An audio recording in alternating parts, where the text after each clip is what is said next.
Are you ready to unleash your full potential and become unstoppable in your success and leadership? Welcome to the Unleashed and Unstoppable podcast, where we provide powerful insights and strategies for coaches, corporate leaders, and entrepreneurs. I'm Lianne Carter. And I'm Carol Register, and we're certified master neurocoaches who are passionate about helping you overcome your limiting beliefs and optimize your performance. Each week, we'll be sharing actionable tips and strategies using neuroscience, from interviews with industry experts to solo episodes to help you lead a life of power, purpose, and possibility on your own terms. Join our community of like-minded individuals. Hit subscribe now, and let's be unleashed and unstoppable together. Hey, I'm so excited to be here with you again. It is the new year. Wow, what happened, Lianne? I can't believe it. It's crazy, right? I hope you had amazing holidays. We know you did because you've been following our podcast and listening to all the fabulous advice. And if you haven't been on in a while, I will actually tell you, go back and listen to some of the ones that we've had recently. We had Jen Gottlieb in October. We have had Leah Valencia Key. We have had some amazing people to help you on your journey. And wow, are we excited to be back with you and talking about how to set yourself up for success in 2024. So let's dive in. Hey, Alex. Tell me, how were the holidays? Hey, Carol. Fabulous. Well, I know I always love to use the holiday season to really get grounded, take a look back at the previous year and really set the stage for foundation moving forward. We are so grateful. We had Haley Hobson on our last episode, really dove into creating your 10 out of 10 life in 2024. And I know you and I are excited to really lean into not just about setting the stage and setting yourself up for success. It's to continue with the success so that whatever intentions you set for this brand new amazing year, that you'll get to stick to it. Because, there's stats out there, right? Saying that, was it by the middle of February, everyone's kind of got up, right? Like everyone gets these gym memberships, and by middle of February, the gyms are quiet and dead again, right? Because everyone's setting these New Year's resolutions. And Carol and I are all about setting yourself up for success, really tapping into the neuroscience, tapping into really to continuously grow, to continuously level up, and to continuously lean into the life, right? Like as Haley dove into, creating that 10 out of 10 life, and what that gets to look like. So it's a continuous progress that you continuously move forward versus setting New Year's resolutions. And then, they're out the door. Yeah. Almost as soon as you started. So let's dive into that, Carol. It's about the leadership too, right? It's about really being able to look at what's going on, exactly what you were saying with those resolutions. Sorry, I was startled by a sound. I was looking away, but I was paying attention. Were you paying attention, listener? I know you were with me, because it's really important to look at the way brain safety shows up and what happens with the messy middle at 21 days, right?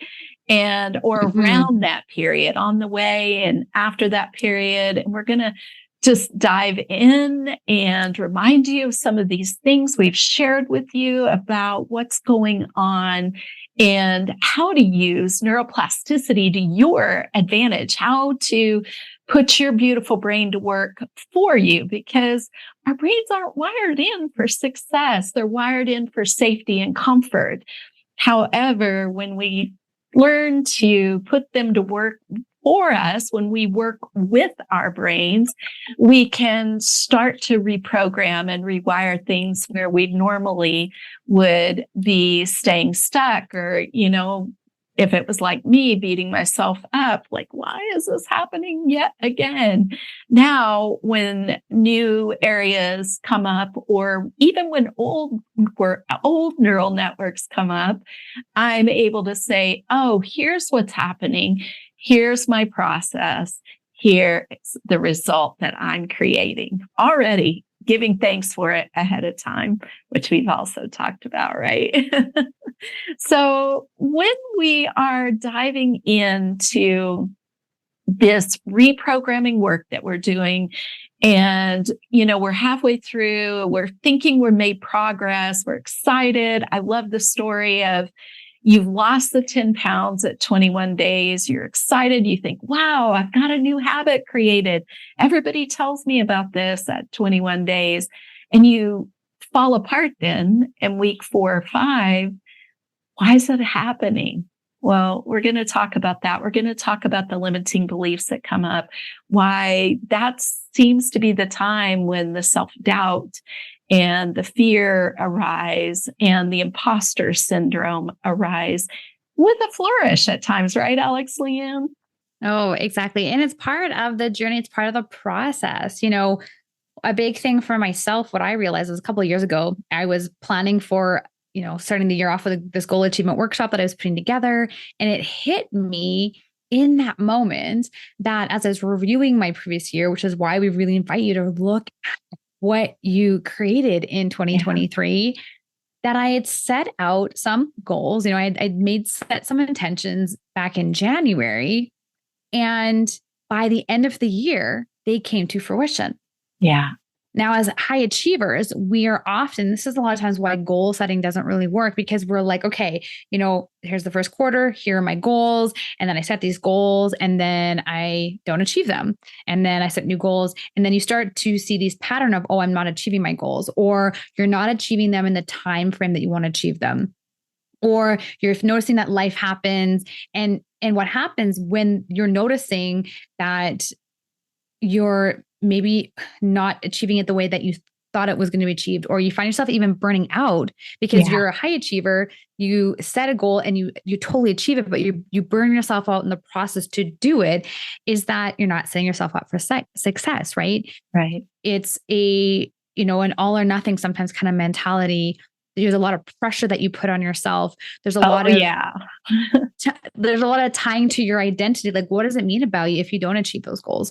And what is so beautiful about when I reviewed my goals because of this work is that I set the intentions and I, went on with the year and things started to come into place. And I know, Carol, this has happened to you too, right? Where you set the intention, and that's why we lean into intention is, what are the intentions you're setting for 2024? Like, what would you like to experience and how do you want to feel throughout this year?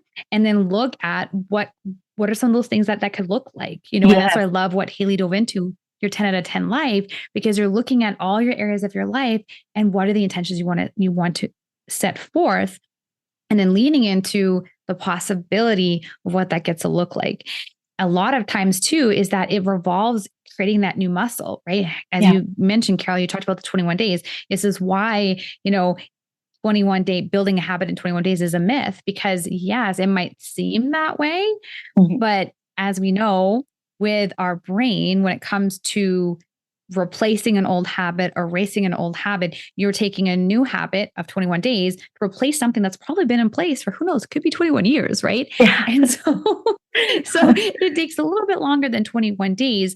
And this is what we want to lead into today's episode, is talking about what happens, right? What happens after the motivation kind of trickles away, right? Because that's the thing. You're out the door. You've got all this excitement and all the energy, new year, new goals, all of these things. And then the reality hits, right? Yeah. The reality sets in. Your brain is going to go back to safe and familiar, which is not really where you're heading. It's not the vision. It's not what you're creating. All those new goals are taking you somewhere you've never been before.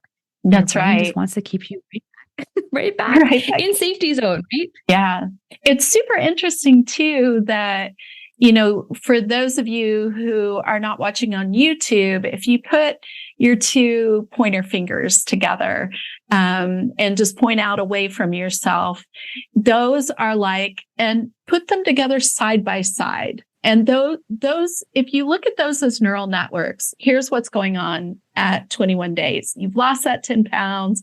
It all fell apart in week 4 or 5, and you're just flabbergasted. What happened? Well, you have set a new habit. You've built a new neural highway with what caused you to lose the 10 pounds. But over on the other side, if you have your fingers there side by side, that old network is still existing. That old neural network is side by side.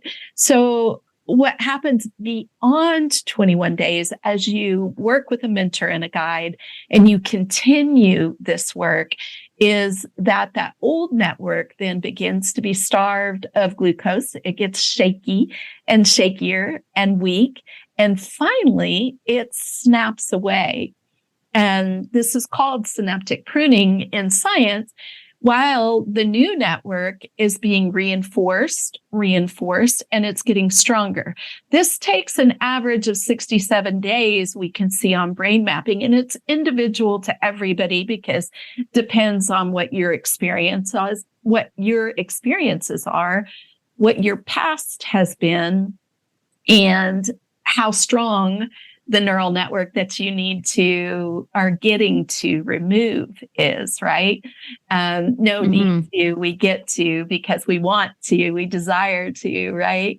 And actually that brings me back to a quote in Happy Pocket Full of Money, great book, highly recommend it, where, the difference between the words want and desire, if we're constantly talking about wanting something, we're actually coming from a place of lack, of scarcity in doing that.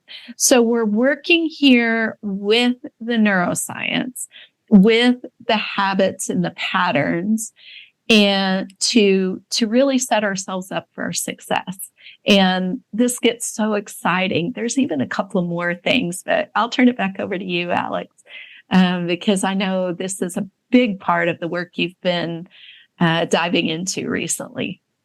Well, let's go back, right? So what happens at 21 days, right? I think this is, as I said earlier, this is what we're excited about and to dive into is like, what happens at 21 days? How do you get to still stay connected, lean into what you're creating so that you're not burning out in the process, right? And that you are not feeling this self-doubt, experiencing this fear of failure, feeling starting to question and wonder, is this possible? Is this really true?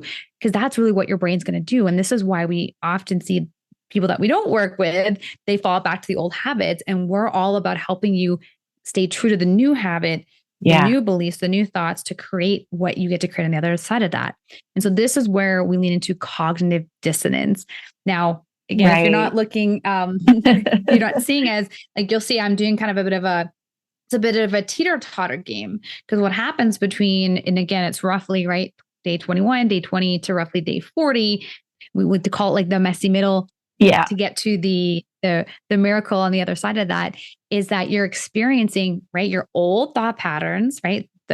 Maybe the thought pattern that's been there for 21 years, competing with now the new thought pattern of 21 days. And guess what? Who's going to win the battle? Obviously the one from 21 years because it's been there so much longer. It's more solid. This is why we love the work that we do because it's all about wiring in the new truth, the new GPS coordinate that's going to take you to the destination, right? Thinking about 2024, what do you want to create?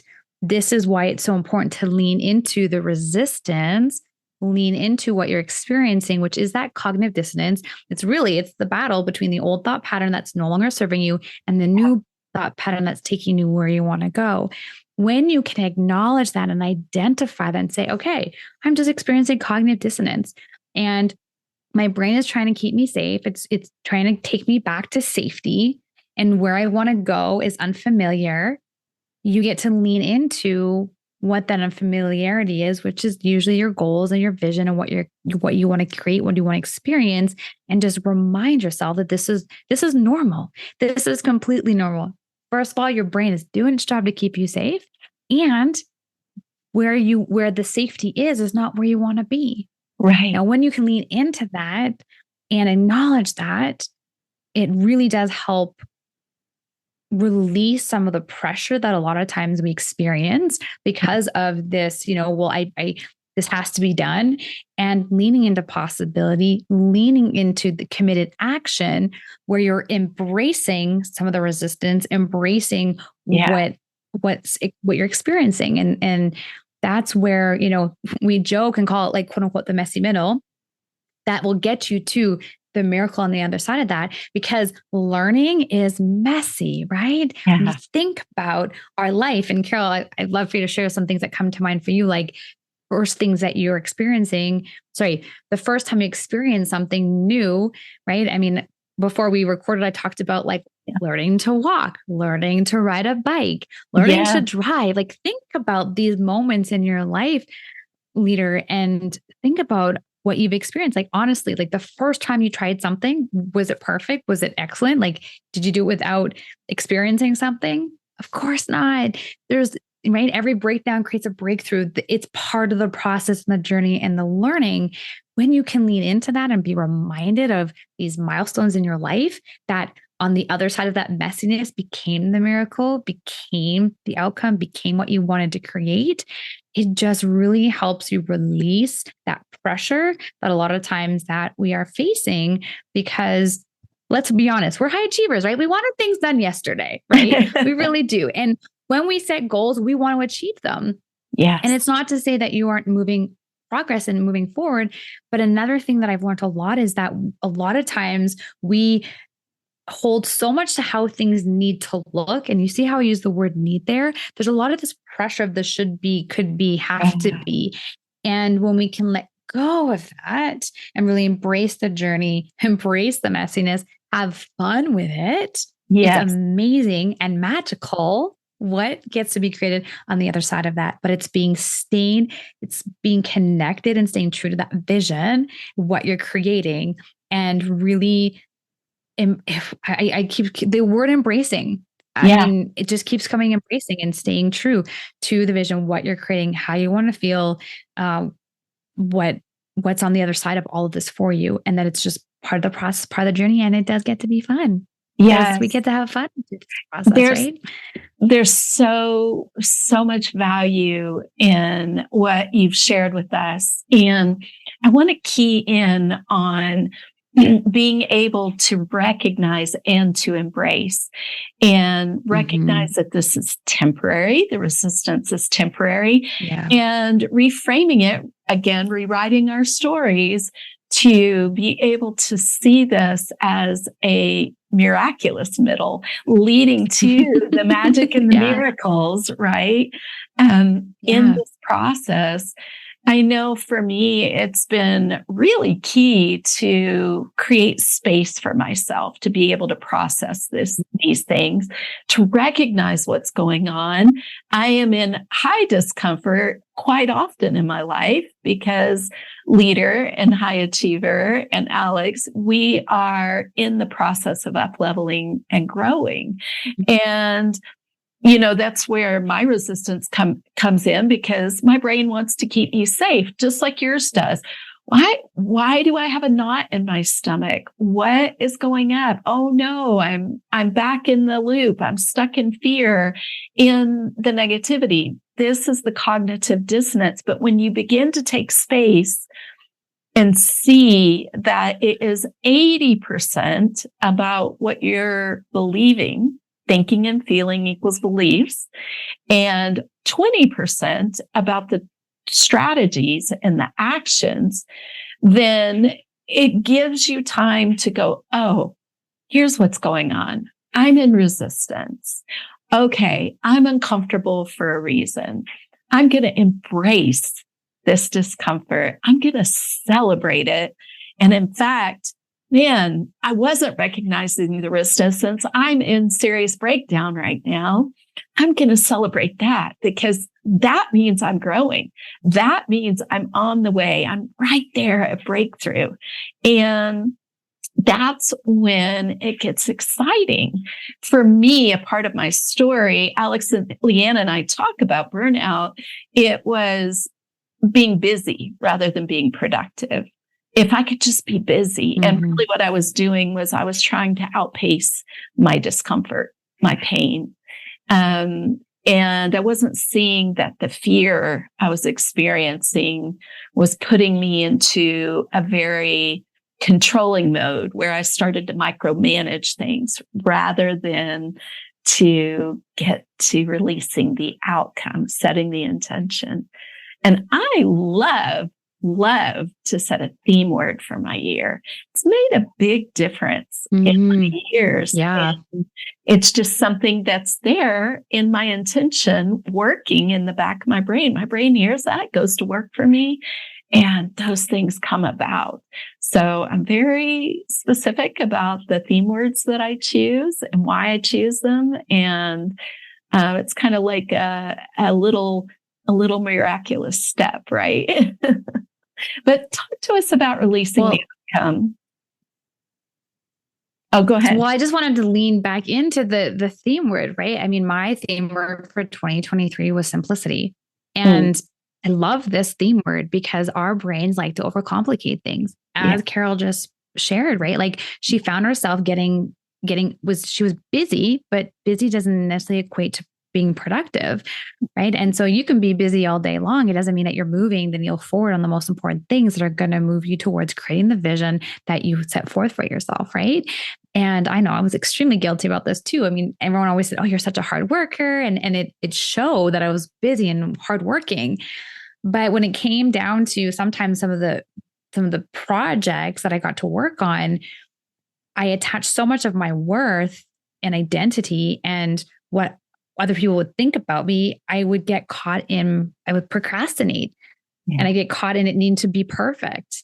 And so that was through this work that we've done, I've really been able to lean into that. I mean, I know I've shared this before, but I remember the psychiatrist asked me, like, "Are you a perfectionist?" And my answer was no. I said, "No, I'm just very detail oriented. Like I just like the details." And then 6 months later, when I was coaching a client and identified that the client was spinning because of perfection, I was like, "Oh, that sounds like me."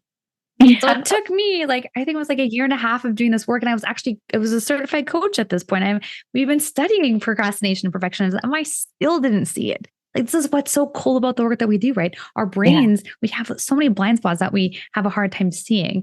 And so when we get curious, right, when we lean into the discomfort and we pay attention to what's happening and the thoughts that are going on, and we dive deeper, of course, through the process that we take our clients through, it's so fascinating what you will uncover and unravel. So going back to the simplicity piece, right?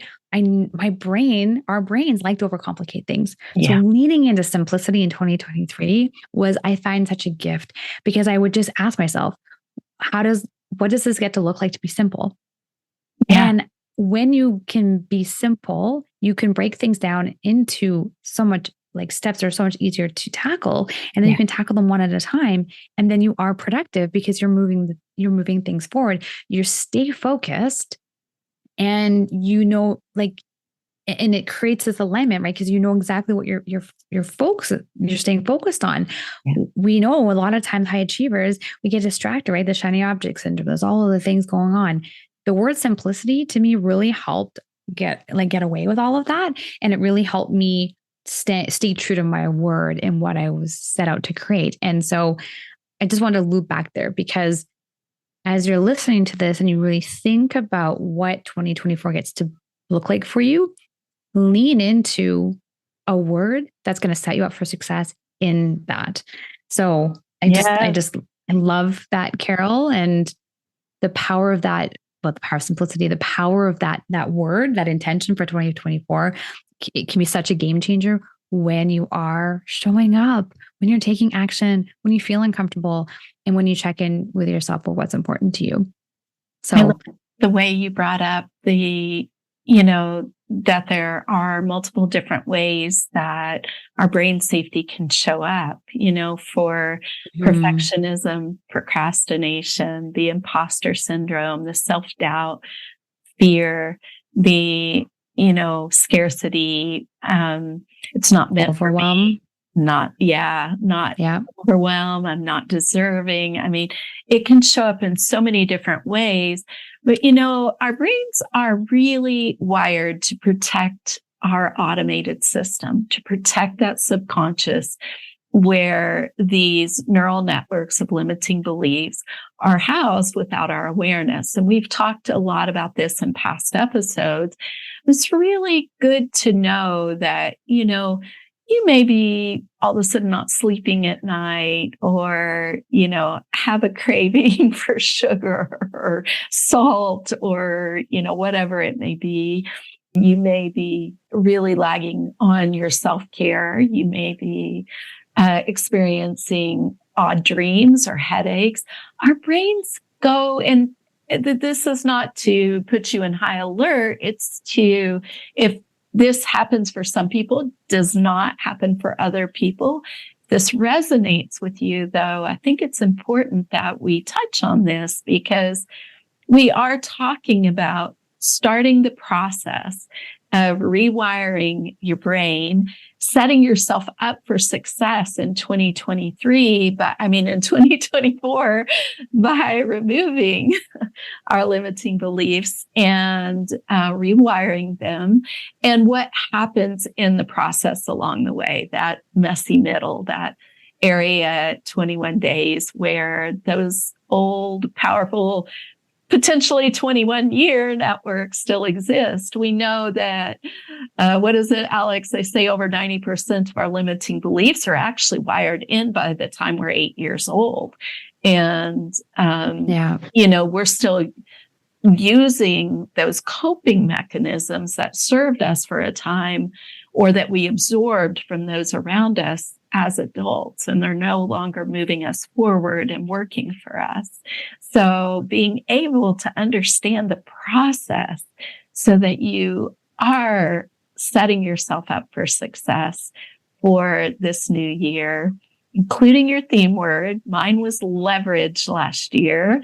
And that was to help me to prioritize, like you were talking about, those things that I was allowing to get in the way of the things that I was really wanting to do.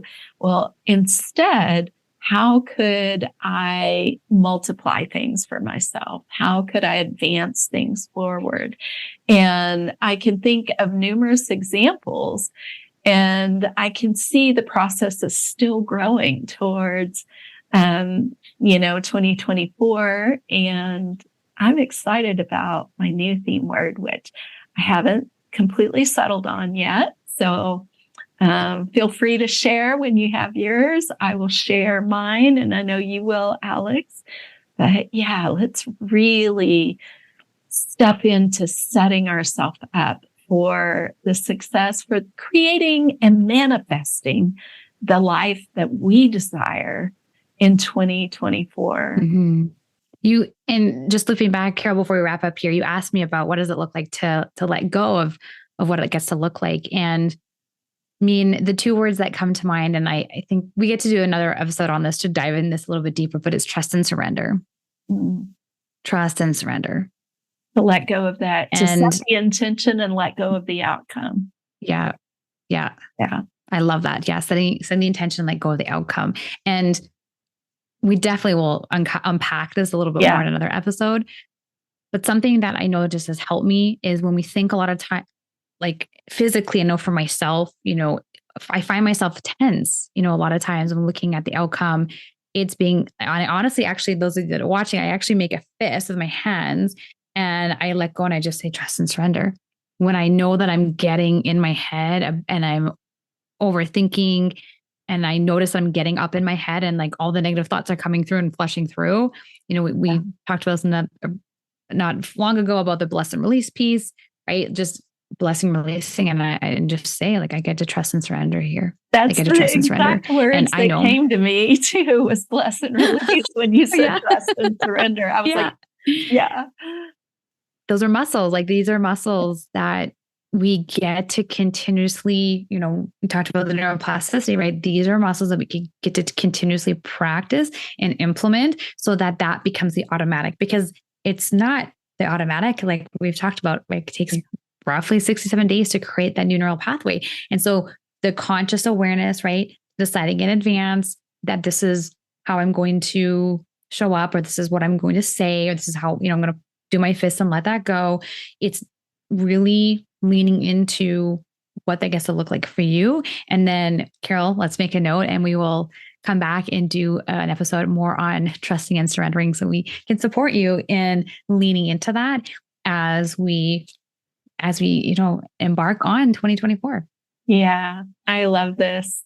Thank you for being here. Thank you for listening. We wouldn't have a podcast without you being here. Mm-hmm. And we definitely look forward to serving you throughout 2024. Always feel free to DM us, reach out, and let us know what you're working through, what you would like to hear as we talk through these things and bring the leadership and neuroscience perspectives to you, and learning how to think like the top 1%, right, Alex, Lianne? And be sure and grab our free gifts for you in the show notes. We definitely want you guys to have these things. So we look forward to seeing you next week, right? Bye. Yep. Ciao for now. Happy New Year. Happy New Year. Thanks for tuning in to another episode of the Unleashed Unstoppable podcast with your hosts, Alexandra Carter and Carol Register. If you enjoyed this episode and you'd like to help support the podcast, please share it with others, post about it on social media, or leave a rating and review, and subscribe. That's all for this episode, Wildly Ambitious Leaders. See you next week.